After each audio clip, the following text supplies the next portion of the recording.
ကဲအားလုံးပဲမင်္ဂလာပါခင်ဗျာဒီနေ့ကျွန်တော်တို့သင်ပြမယ့်အကြောင်းအရာကတော့ယနေ့ညပိုင်းမှာပဲနော်အာကာသနဲ့သိပ္ပံအဖွဲ့အစည်းကကဲ NASA ကတော့ Artemis 2ကိုလွှတ်တင်လိုက်ပြီးဒီ Artemis 2ဒီလက်ကဘာပေါ်တို့တွားရမှာဖြစ်ပါတယ်လက်ကဘာပေါ်တွားမှာပေါ့လက်ကဘာရဲ့ပတ်လန်းပေါ့နော်သူတို့ကလက်ကဘာတို့ပတ်ကြည့်ရောArtemis 3ကြမှာသူတို့လက်ကဘာပေါ်သူတို့ဆင်းတက်ပေါ့နော်သူက3မျိုးရှိတယ်ပေါ့3နည်းရှိပေါ့နော်Artemis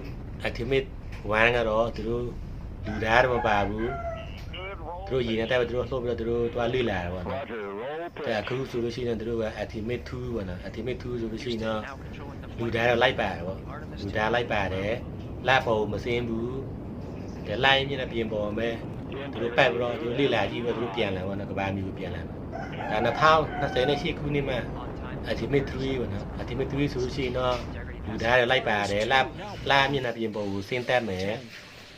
ဒီဒါသူတို့ရဲ့စီမံကိန်းပေါ့နော် Artemis 2 mission ลงခဲ့တဲ့နိုင်ပိုင်းက AB လတရက်2026ခုနှစ်တွင်အမေရိကန်နိုင်ငံဖလော်ရီဒါပြည်နယ်ရှိကန်နီတီစပိတ်စင်တာမှအမင်းစွာပြလို့နိုင်ခဲ့ပြီဖြစ်ပါတယ်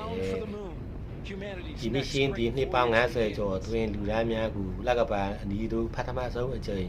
ပြန်လည်ပို့ဆောင်ပေးသည့်တမိုင်းဝင်ခီးစဉ်တစ်ခုဖြစ်သည်ဒီအာကာသယာဉ်ထဲပေါ့နော်ဒီ mission မှာအာကာသယာဉ်မှု၄ခုလိုက်ပါတယ်ပေါ့နော်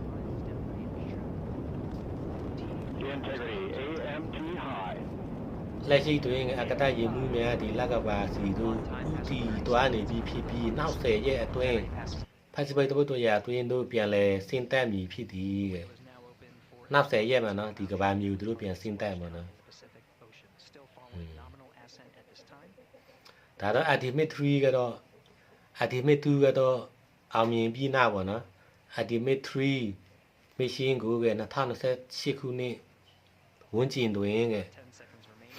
လောက်ဆောင်ရန်စီစဉ်ထားပြီးသူ mission တွင်မှလူသားများကိုလမျက်နှာပြင်ပေါ်သို့အမှန်တကယ်ဆင်းသက်စေမည်ဖြစ်သည်တဲ့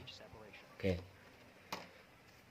အာကာသရဲ့သတင်းတစ်ပုဒ်ပဲတင်ပြပေးလိုက်ပြီးဖြစ်ပါတယ်ခင်ဗျာ